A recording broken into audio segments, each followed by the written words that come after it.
Welcome back. Here is our first case study from CF Final Paper 4 Law Old Course RTP May 2021. Okay, let's go through the case study.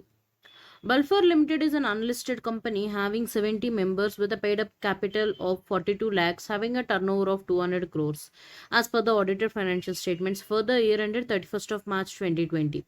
5 members holding in total 4% stake in the company meet in person to discuss about the operation and mismanagement going on in Balfour Limited and to do something about it.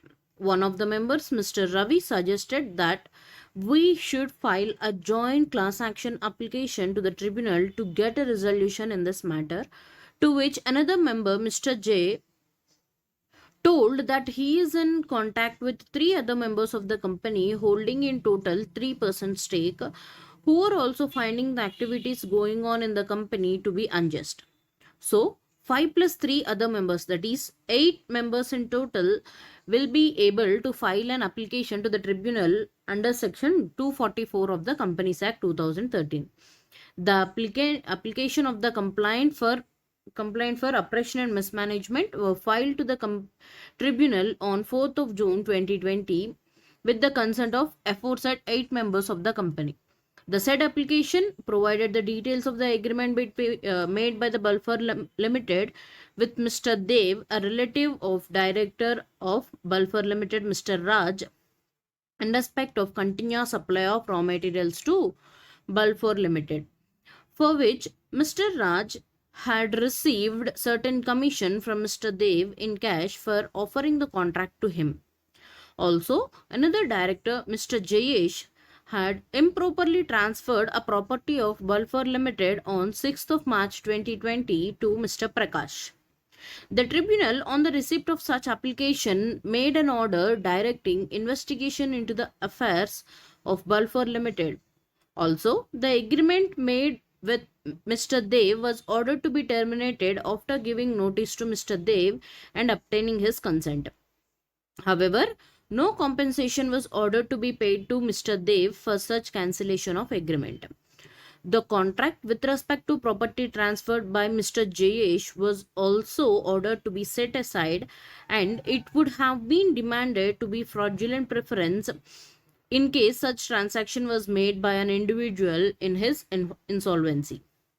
Simultaneously, the central government ordered for the investigation into the affairs of Balfour Limited on receipt of the order from tribunal, and the task of such investigation was assigned to Serious Fraud Investigation Office. The director of Serious Fraud Investigation Office, on getting such order from the central government, designated 3 inspectors for such investigation, and soon the investigation got started by the designated persons. One of the investigating officers, Mr. Vaibhav, issued summons to 2 employees of Balfour Limited, Mr. Karan and Mr. Arjun, respectively, as well as to Mr. Daya, an employee of Kafour Limited, an associate company of Balfour Limited, after taking the requisite approvals.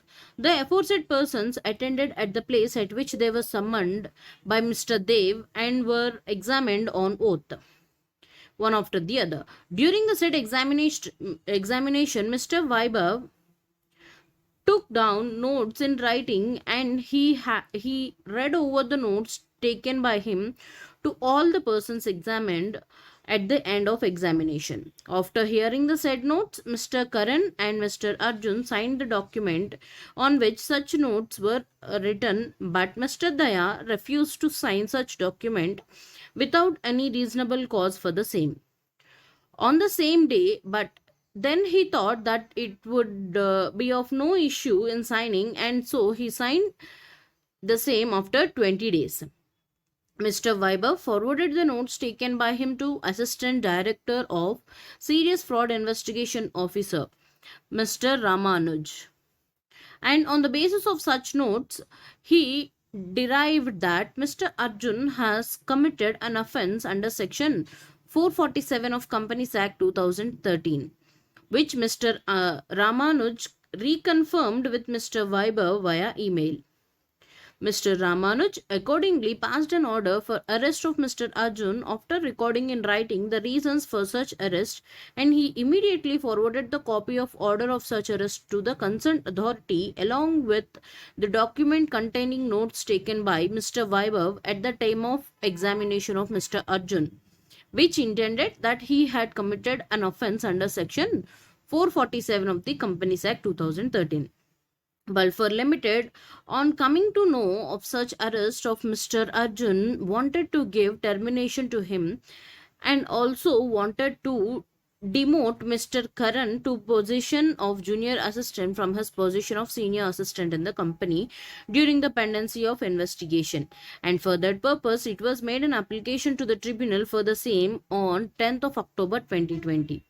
In response to the said application from Balfour Limited, the tribunal passed an order on 26th of October 2020 allowing the termination to be given to Mr. Arjun, but it objected to the decision of the company for reduction in rank of Mr. Karan from his current position, against which Balfour Limited filed an application with the appellate tribunal on 15th of November 2020.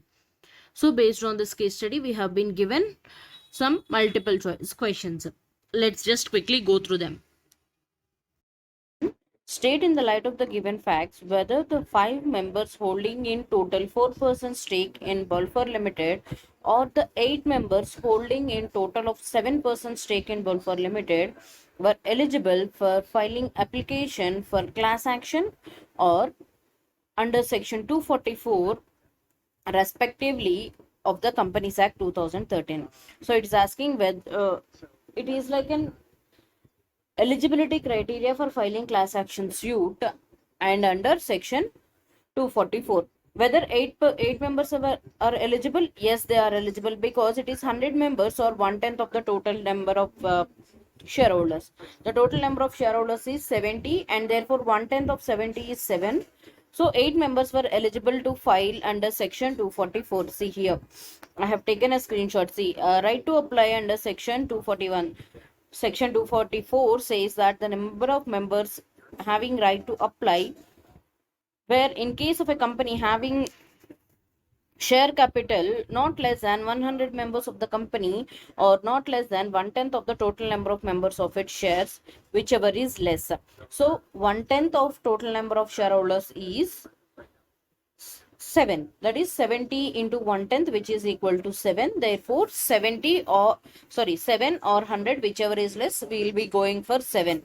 Therefore 8 members were eligible to file a class action suit. So it can under section 244. So it can be either A or D. So our option lies in between option A and option D. Now let's go through the class action suit. Whether class action suit can be filed by the members or not. See, for filing a class action suit in case of a company having a share capital not less than 100 members of the company or not less than such percentage of the total number of its members as prescribed, whichever is less, or any member or members holding not less than such percentage of the issued share capital of the company as may be prescribed. But here in the question, there are no 100 members. The total number of members itself is 70, and not less than such percentage of the total number of members it has been mentioned.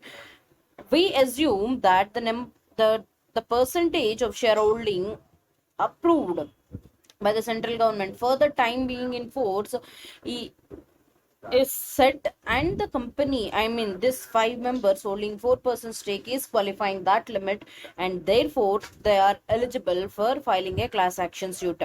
Hope you are clear with this point. Therefore option A is the correct option. We'll go through the next question. Question number 2. Whether the decision of tribunal can be considered as valid with respect to termination of agreement by Balfour Limited with Mr. Dev, as well as setting aside the contract of transfer of property respectively. Yes, the order made by the tribunal is valid, and it is valid because the transfer is made within 3 months from the date of making of application to the tribunal. This is option C. The decision of tribunal for termination of agreement made by Balfour Limited with Mr. Dev can be considered as valid. Also, the decision of setting aside the contract of transfer of property can be considered as valid as such transfer was made within 3 months from the date of application to the tribunal. We'll go through this point also. Let me take you through the screenshot of it. Yes, here it goes. Let's go through the point number G. The setting aside of any transfer, delivery of goods, payment, execution, or other contract relating to the property made or done by or against the company within 3 months before the date of application under this section, which would, if made or done by or against an individual, be deemed to be in his insolvency to be a fraudulent preference. Therefore, the order made by the tribunal is valid because it is within 3 months. Don't get confused between 3 months and 90 days. The act said 3 months, so you should answer 3 months only, not the 90 days. Okay, it should be 3 months. Therefore, option C is the correct option. We'll go through the next question. Question number 3. Prior approval of which authority would have been sufficient for Mr. Vaibhav for examining Mr. Daya on both? And how much maximum amount of fine could be levied on Mr. Daya for refusing to sign the document containing the notes taken down by Mr. Vaibhav? Therefore, it is whose approval is required? It is prior approval of Serious Fraud Investigation Office, and the maximum fine would be 1 lakh plus 2000 per day. That is 2000 into 20 days. He delayed for signing in 20 days, right? Therefore, it is 20 days into 2000, which is coming to 40. Therefore, the maximum penalty that can be levied to Mr. Daya is 1,40,000. Let me quickly take you through the point where this particular point has been mentioned. Okay, see here it is. As per subsection 8, if any person fails without reasonable cause or refuses, option D says, to sign the notes of any examination referred to in subsection 7 above, shall be punishable with the imprisonment for a term which may extend to 6 months and with a fine which shall not be less than 25,000, which may extend up to 1 lakh rupees. So the question is asking about 1 lakh rupees, maximum fine. Therefore, it is 1 lakh rupees, and also with a further fine which may extend up to 2,000 for every day after the first day during which the failure or refusal continues. So the refusal continues till 20 days. Therefore, 20 into 2,000, that is 40,000. 40,000 plus 1 lakh, 1,40,000 is the maximum penalty that can be levied upon Mr. Daya. Therefore, option C, prior approval of Director of Serious Fraud Investigation Office would have been sufficient for Mr. Vaibhav, and a maximum amount of fine that could be levied on Mr. Daya is 1,40,000. Hope you are clear with this point. Let's go through the next question. Whether Mr. Ramanuj was having the authority to exercise power to make an order to arrest Mr. Arjun on the basis of notes of examination received from Mr. Vaibhav, and to which authority Mr. Ramanuj would have forwarded the copy of arrest order along with the document containing notes. It is like Ramanuj is an assistant director of Serious Fraud Investigation Office, so he has a right to pass an arrest order. It is a different matter that prior approval of director of Serious Fraud Investigation Office is required, but the question is asking whether he is having authority to exercise the power to make an arrest order. Yes, he is having an authority, and to whom such order, copy of such order is to be passed is the Serious Fraud Investigation Office. Let me just take you through the point, this screenshot. The company's arrest in connection with investigation by Serious Fraud Investigation Office Rules 2017. In case of other than government company or foreign companies. In this case, we are not dealing with any government companies or foreign companies. Therefore, this particular A point is applicable to us.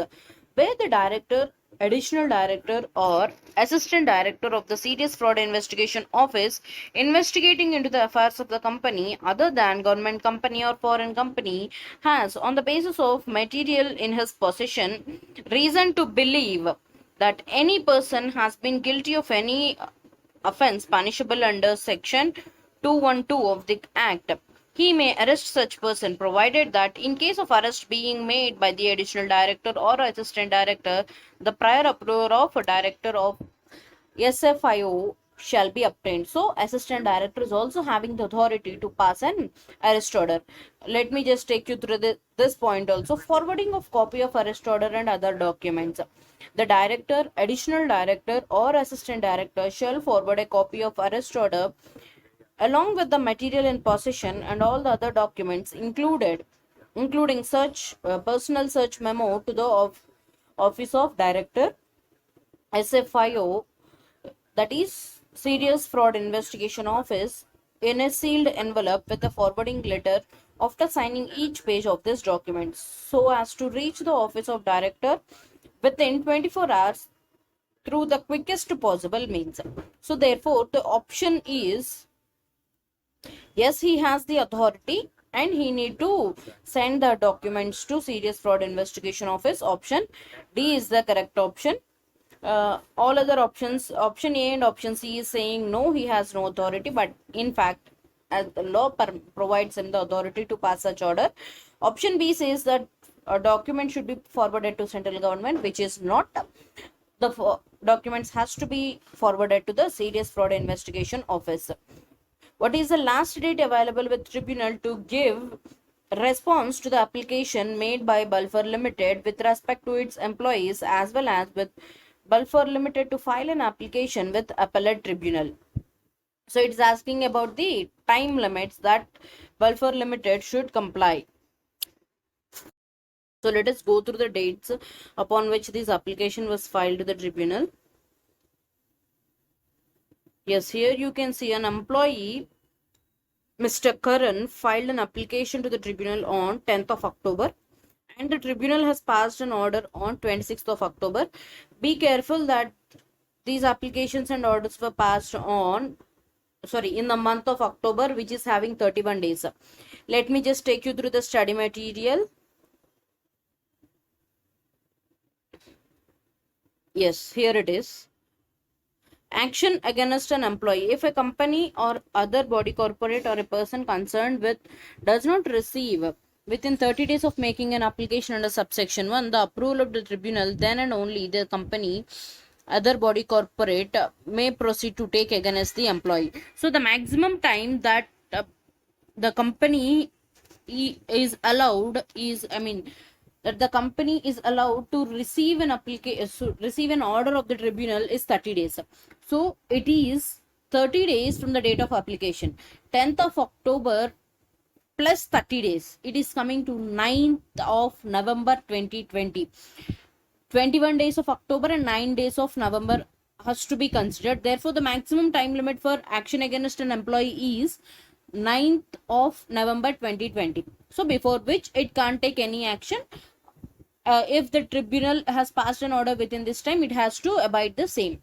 And moreover, the tribunal has passed an order on 26th of October. So it is within the time limit.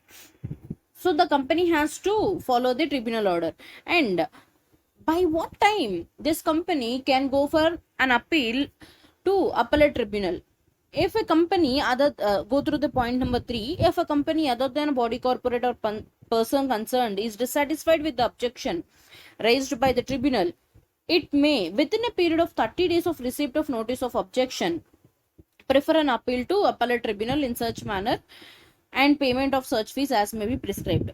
Therefore, the tribunal has passed an order on 26th of October. From 26th of October, you need to count 30 days. Then it will come to 25th of November. That is 5 days of October and 25 days of November. Therefore, 9th of November and 25th of November is our correct answer. Therefore, the answer to the question number 5 is option B, 9th of November and 25th of November respectively. So, for action in respect of employees is 9th of November and appeal to appellate tribunal is 25th of November respectively. With this, we have completed the case study from RTP May 2020 of Law Old Course. Okay, we'll continue with the next case study in the next video. Thanks for watching.